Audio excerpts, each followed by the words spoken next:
एक व्यक्ति नवाबजादा बन गया है आम आदमी कहते कहते, जिक्र करते हैं दिल्ली का तो वो भूल जाते हैं कि दिल्ली राज्य नहीं है। एक चौथाई मुख्यमंत्री शीश महल में रहने वाले नवाबजादे ने 13,500 करोड़ रुपया सिर्फ होर्डिंग पोस्टर के ऊपर खर्च करना तय किया है। दिल्ली के जो 1/4 मुख्यमंत्री हैं वो कहानियां सुनाते, तो मैं भी आज एक शीश महल में रहने वाले नवाबजादे की कहानी दिल्ली की जनता को और देश की जनता को सुनाना चाहती हूं, क्योंकि मुझे लगता है कि यहाँ इस जगह पर बैठे हुए, संसद में बैठे हुए बहुत से लोग हैं शायद अनभिज्ञ हैं इस कहानी के बहुत सारे रहस्यों से, और जिसमें ये रहस्य है कि एक आम आदमी का नाम और वेशभूषा धारण करते करते कोई शीश महल में रहने वाला नवाबजादा कैसे बन गया।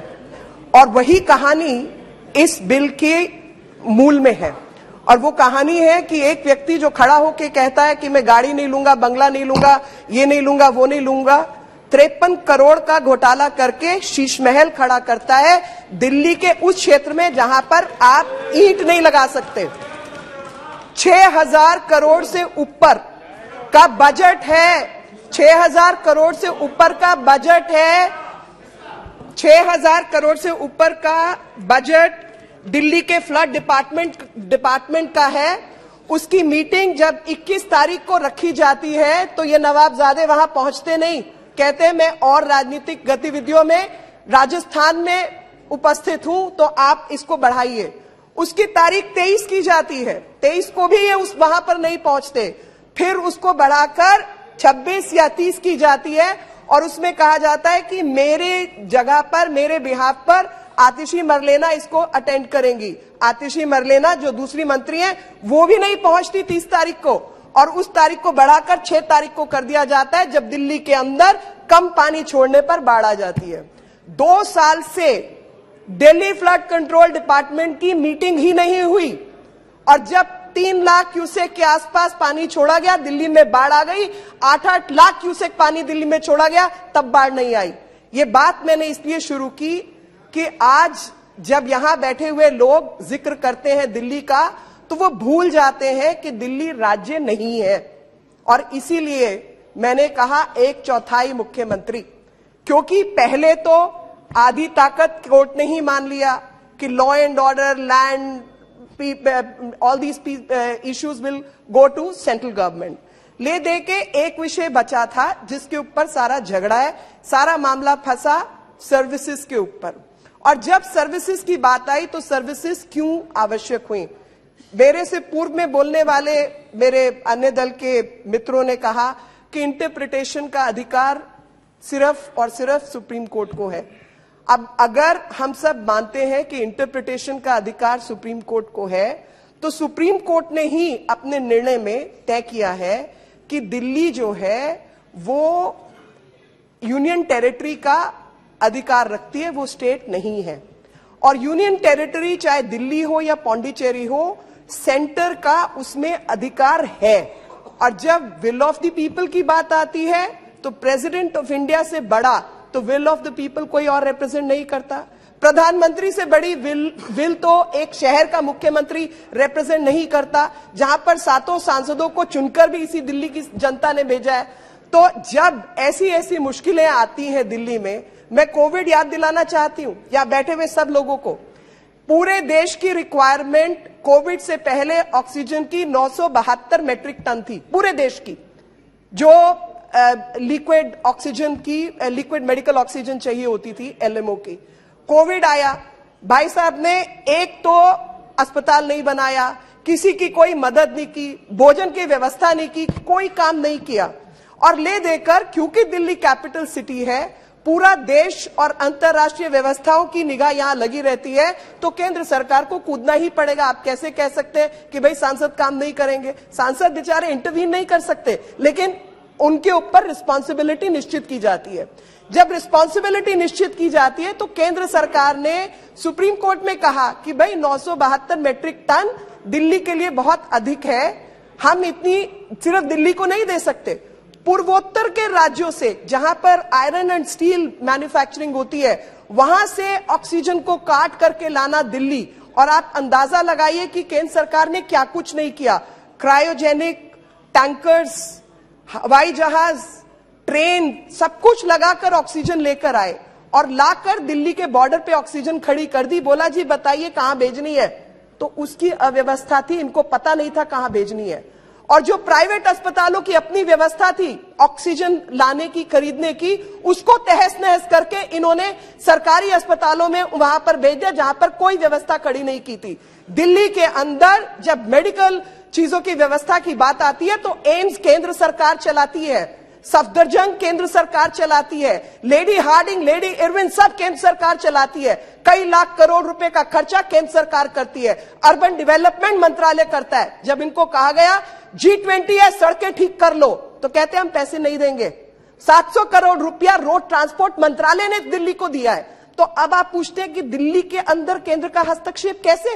दिल्ली के अंदर केंद्र के हस्तक्षेप के बिना दिल्ली चल ही नहीं सकती, क्योंकि शीश महल में रहने वाले नवाबजादे ने 13,500 करोड़ रुपया सिर्फ होर्डिंग पोस्टर के ऊपर खर्च करना तय किया है। और इसलिए यह बिल लाना पड़ा, और यह बिल लाना पड़ा क्योंकि दिल्ली की जनता जवाब हमसे मांगती है। आप जैसों के घर में जब पानी भर जाता है तो आप भी एनडीएमसी को फोन लगाते हैं, दिल्ली सरकार को फोन नहीं लगाते। 70,000 करोड़ का घोटाला जल बोर्ड में होता है तो उसकी जवाबदेही किसी की नहीं होगी। इस एक्ट के, इस बिल के मूल में जो भावना है वो भावना यही है कि एक व्यक्ति, सबने जिम्मेवारियों की और तमाम चीजों की बात की, एक व्यक्ति नवाबजादा बन गया है आम आदमी कहते कहते, और वो भूल गया है कि चुने हुए नेता, चाहे कॉरपोरेटर हो, चाहे लेजिस्लेटिव असेंबली से एमएलए हो, चाहे एमपीज हो, सबकी जवाबदेही अपने लोकतंत्र में बैठे हुए व्यक्ति के प्रति है।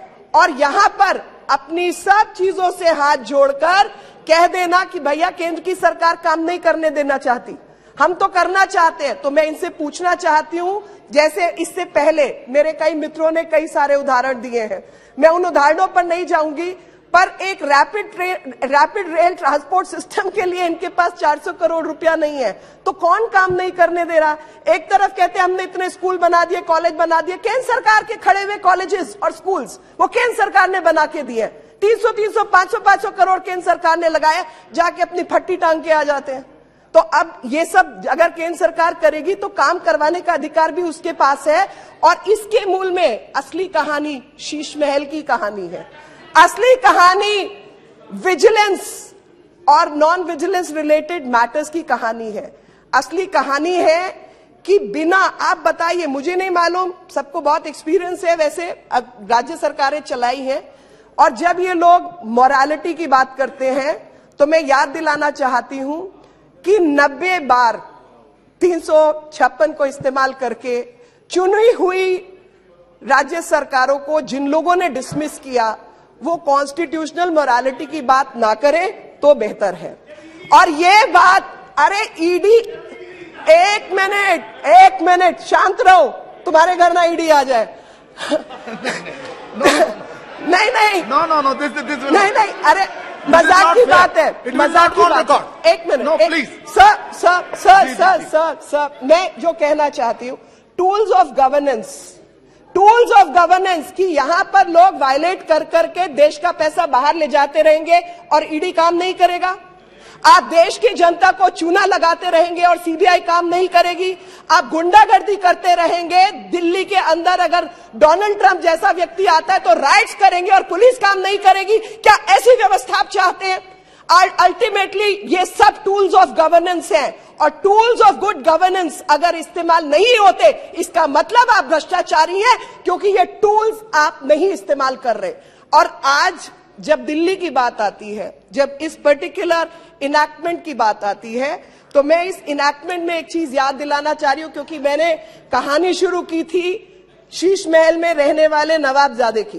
तो शीश महल में रहने वाले नवाबजादे कहा कि 370 पेज मेरे पास हैं शीला दीक्षित जी के खिलाफ, जिन्होंने भ्रष्टाचार किया है। और जब वो खुद मुख्यमंत्री बने तो वो 370 पेज तो खो गए। उन 370 पेज का तो हिसाब किताब कहीं आया नहीं।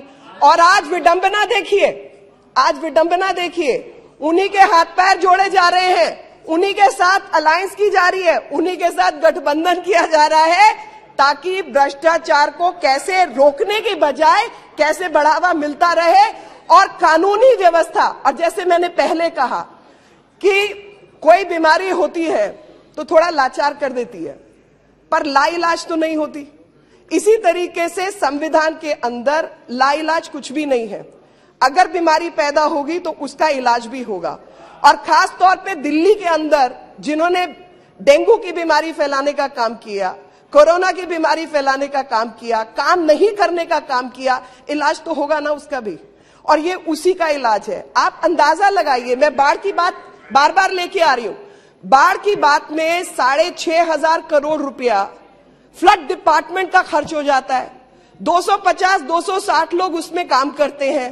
और जब बात की जाती है तो हरियाणा ने नहीं किया, उसके बीच पंजाब आता नहीं, हिमाचल ने काम नहीं किया, बाकी सबने काम नहीं किया। ये बहुत खास है, इन्होंने काम किया। और फाइनली जब उसमें मिलिट्री को एंगेज करना पड़ता है, आर्मी को लाना पड़ता है, आर्मी के गोताखोर लगते हैं, तो लास्ट लाइन पहले होता है 20 घंटे लगातार काम करने के बाद में आज वो बराज के गेट खुले और वो बराज के गेटों से सक्शन पंप लगा के, कंप्रेसर लगा के हमने सिल्ट को हटाया। तो भाई सिल्ट कलेक्ट कैसे हुई जब 6,500 खर्च हो गया, ये तो समझा दो। और मिलिट्री के गोताखारों को बाद में धन्यवाद। आप 20 घंटे ऐसे पढ़ के लगता है कि जैसे 20 घंटे यही गोता लगा रहे थे पानी में। तो यही कारण है कि इस एक्ट को लाना पड़ा। और सर्विसेज में जब लेके आए तो सर्विसेज में लाने के पीछे, हाँ मैं इससे पहले अपने मेरे कुछ मित्रों ने कहा है, मैं उसका जवाब देना चाहती हूं। इन्होंने कहा कि ये टारगेटेड लेजिस्लेशन है, मिलिशियस लेजिस्लेशन है। तो जिन्होंने ये दो शब्द यूज किए हैं, टारगेटेड और मिलिशियस, मैं उनको बताना चाहती हूं कि ये पर्पसफुल लेजिस्लेशन है। और वो भी एक कॉन्सेप्ट होता है लेजिस्लेशन को बनाते हुए कि for achieving the purpose. And what is the purpose? The purpose is to strike a balance between domestic politics or domestic needs and national needs, because Delhi is a capital city where balance needs to be kept between the local as well as national and international requirements, because we are a capital city. So it is a purposeful legislation to achieve the balance between two methods of governance. The second aspect has been that throughout there have been misstatements by lawyers, by practicing lawyers, by repeatedly saying that India is a federal structure, federal structure, federal structure. Either they have not read or they are misleading. I will go by the second, that they are misleading, misstating and misquoting. India is a quasi-federal structure, which is what Constitution demarcates. India is not federal.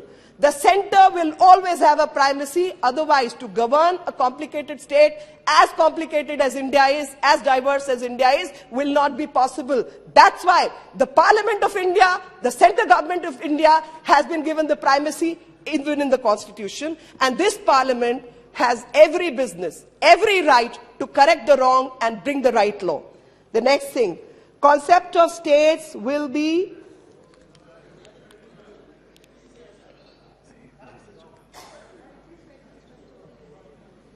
power and responsibility. I'm purposely addressing what the argument have come from the other side.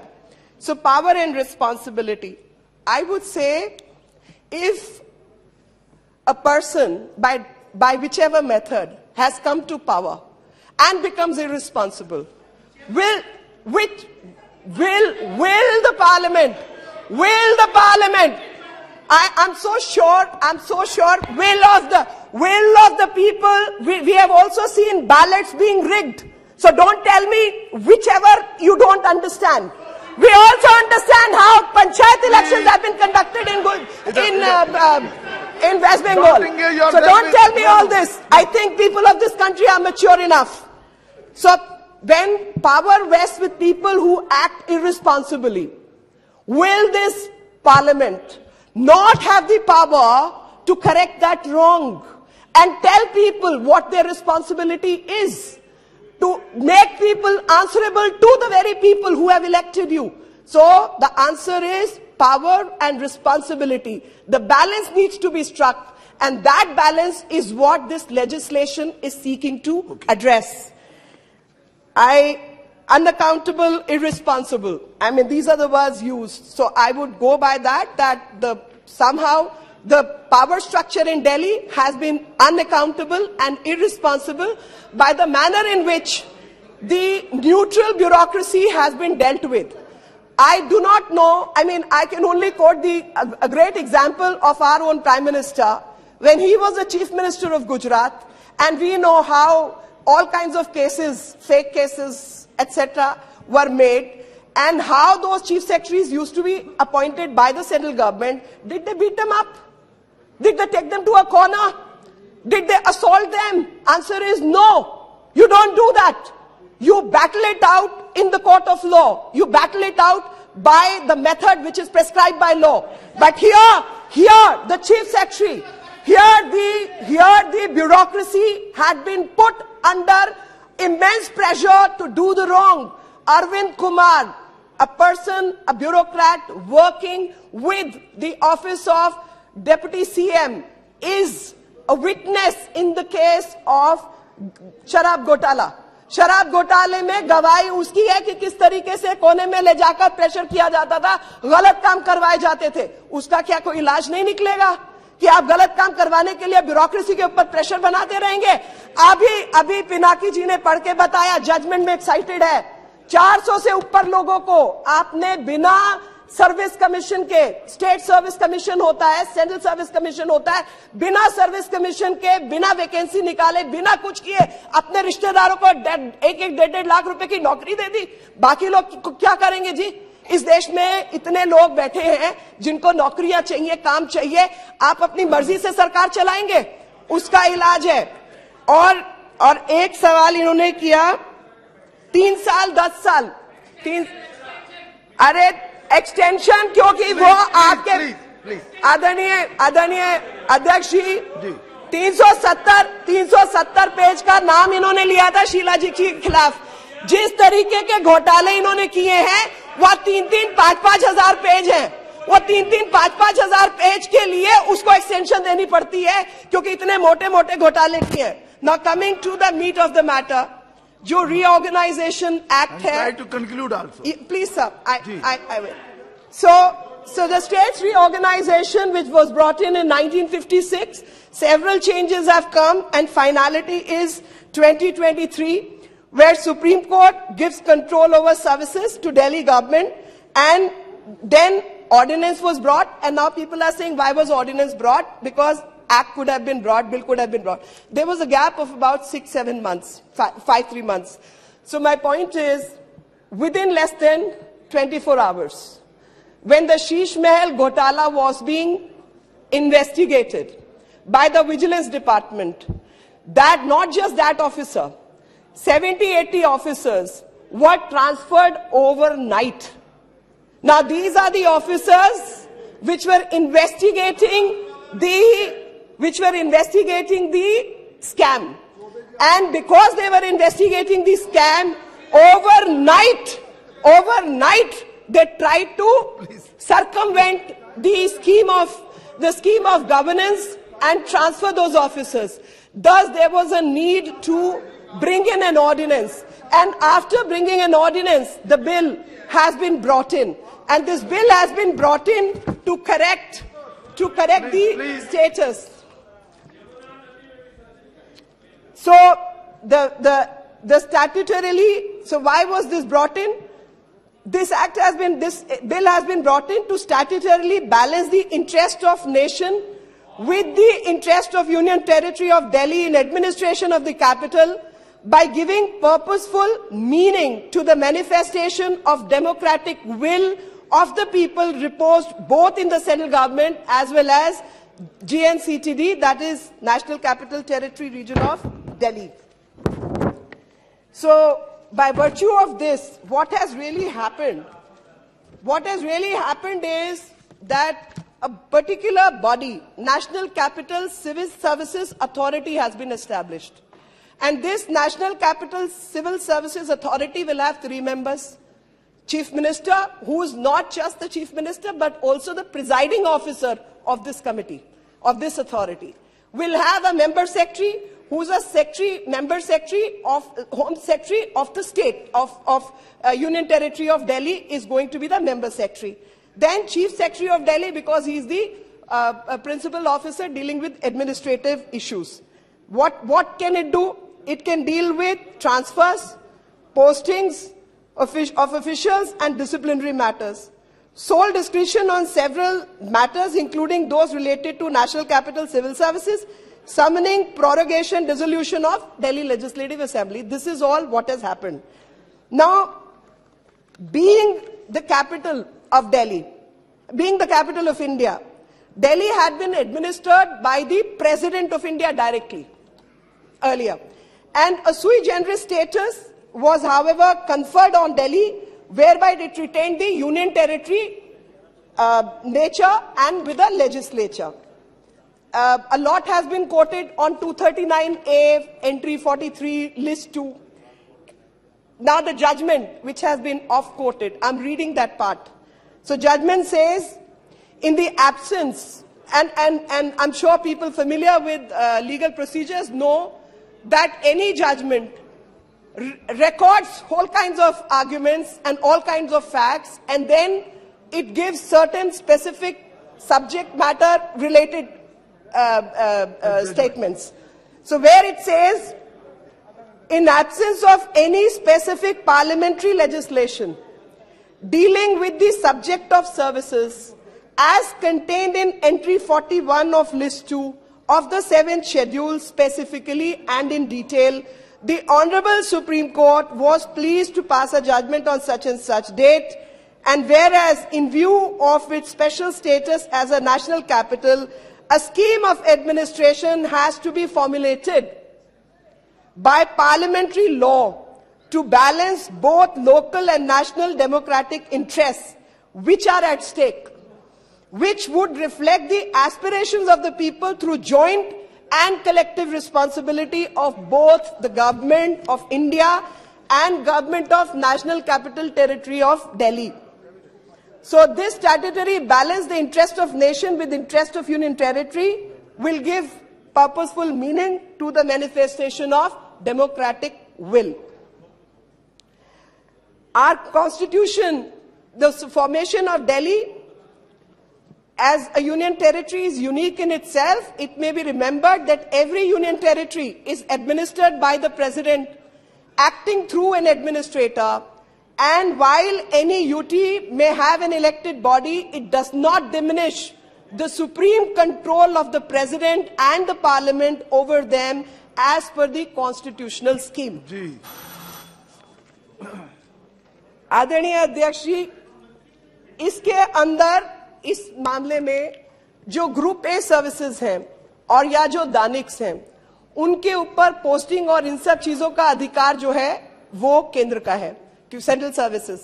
और उसके अलावा जो group B, group C, group D, बाकी जो चीजें हैं, उसके ऊपर जो बॉडी रहेगी वो ओवरसी करेगी। इनके अपॉइंटमेंट्स वैसे होंगे कि अगर कोई कॉन्फ्लिक्ट है तो वो मामला लेफ्टिनेंट गवर्नर के पास जाएगा और उनका वर्ड जो है वो सर्वोपरि होगा, only in case of conflict. Otherwise रायशुमारी से ये काम होगा, और रायशुमारी करने में कोई बुराई नहीं है जी।